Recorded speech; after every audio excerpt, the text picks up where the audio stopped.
গ্রামে এখন চলছে চারিদিকে বড়ি দেওয়ার উৎসব। তো আজকে আপনাদের এই ভিডিওতে দেখাবো বড়ি দেওয়ার সম্পূর্ণ প্রক্রিয়া। গ্রামে কিভাবে বড়ি দেওয়া হয় সম্পূর্ণ এই ভিডিওটা দেখলে আপনারা বুঝতে পারবেন যে বড়ি কিভাবে দেওয়া হয়। আপনারা হয়তো শহরে থাকেন কিংবা অন্যান্য এলাকাতে বড়ি দেওয়ার কোনো রেওয়াজ নেই, কিন্তু আমাদের এলাকার ক্ষেত্রে কিন্তু এই বড়ি দেওয়ার রেওয়াজটা খুবই বেশি শীতের সময়। তো এই শীতের সময় কিভাবে বড়ি দেওয়া হয় সেটাই আমি আপনাদেরকে দেখাবো এই ভিডিওতে। দেখুন, প্রথমে কিন্তু কলার ডাল থেকে এই যে জাতা দেখছেন, এটা কিন্তু অনেক আগে ব্যবহৃত হতো। এটা আমাদের বাসায় আছে, আমাদের বাসার কাজগুলো এটাতেই করা হয়। এই কলার ডাল কিন্তু ওই যে সিদ্ধ দেখছেন, সিদ্ধতে রেখে কিন্তু ঘুরিয়ে ঘুরিয়ে ডাল করা হয়। তারপরে এই যে এখানে দেখছেন আমার হাতে যেটা আমি করছি, এটাকে বলে হচ্ছে চাল কুমড়া। এই চাল কুমড়াটাকে কিন্তু সুন্দর করে আগে ছিলে নেওয়া হয়েছে। ছিলে ধুয়ে নেওয়ার পরে কিন্তু এইভাবে আস্তে আস্তে কুড়ে একেবারে চিকন চিকন করে ফেলা হচ্ছে। এগুলা কিন্তু পরবর্তীতে আরও একটা প্রক্রিয়া হবে। তা আমাদের গ্রামে কিন্তু এখন সেই আকারে প্রতিটা ছাদে উঠলে এখন চারিদিকে শুধু বড়ি দেওয়ার উৎসব।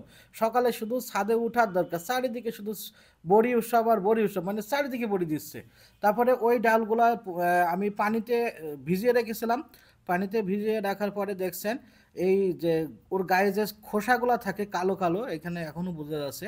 ওই খোসাগুলা ছুটানোর জন্য এই পানি প্রক্রিয়াটা আর কি। পানিতে অনেকক্ষণ ভিজিয়ে রাখার পরে ওটা তোলা হয়। তুলে যদি এটা আলতোভাবে নাড়াতে হবে, হালকা হালকা আলতোভাবে নাড়িয়ে, আর যদি জোরে নাড়ানো হয় যেহেতু ভিজা ডাল, তাহলে কিন্তু ভেঙে যাওয়ার সম্ভাবনা থাকবে, ঠিক আছে। আলতোভাবে নাড়িয়ে তারপরে ওইটা এই এমন একটা গামলায় নিতে হবে।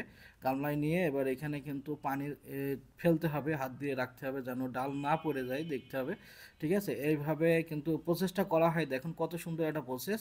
তারপরে যখন এই পানিটা ছাঁকা হবে, দেখেন হাতের মধ্যে থাকবে কিন্তু শুধুমাত্র এর খোসা।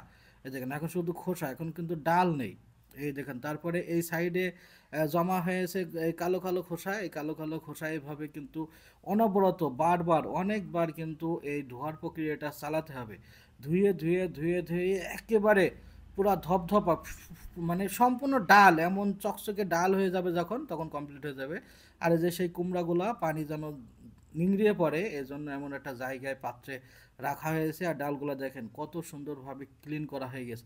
এবার এই ডালটাকে কিন্তু আগে ঢেকিতে পারা হতো, তারপরে এখন কিন্তু ঢেকিতে পারার নিয়ম নেই, এখন কিন্তু এমনি কলে পাশা হয়েছে, পিষে যেখানে দেখছেন। এবার এটাকে কিন্তু ফেনানো হচ্ছে, এটাকে বললে ফেনানো।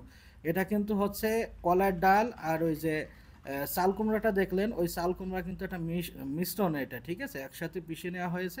মিশিয়ে যে এটাকে বলে ফেনানো, এমনভাবে নাড়িয়ে নাড়িয়ে অনেক পরিমাণে কিন্তু যত বেশি ফেনানো যাবে বইটা কিন্তু তত বেশি সফট হবে, তত বেশি সুন্দর হবে, খেতে সুস্বাদু হবে।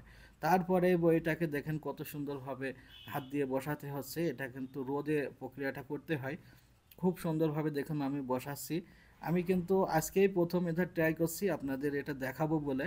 তো ভিডিওটি কেমন লাগলো আপনারা অবশ্যই জানাবেন। আর ভিডিওটি ভালো লাগলে কিন্তু লাইক কমেন্ট শেয়ার করতে ভুলবেন না। আপনাদের জন্যই এই ভিডিওটা তৈরি করেছি।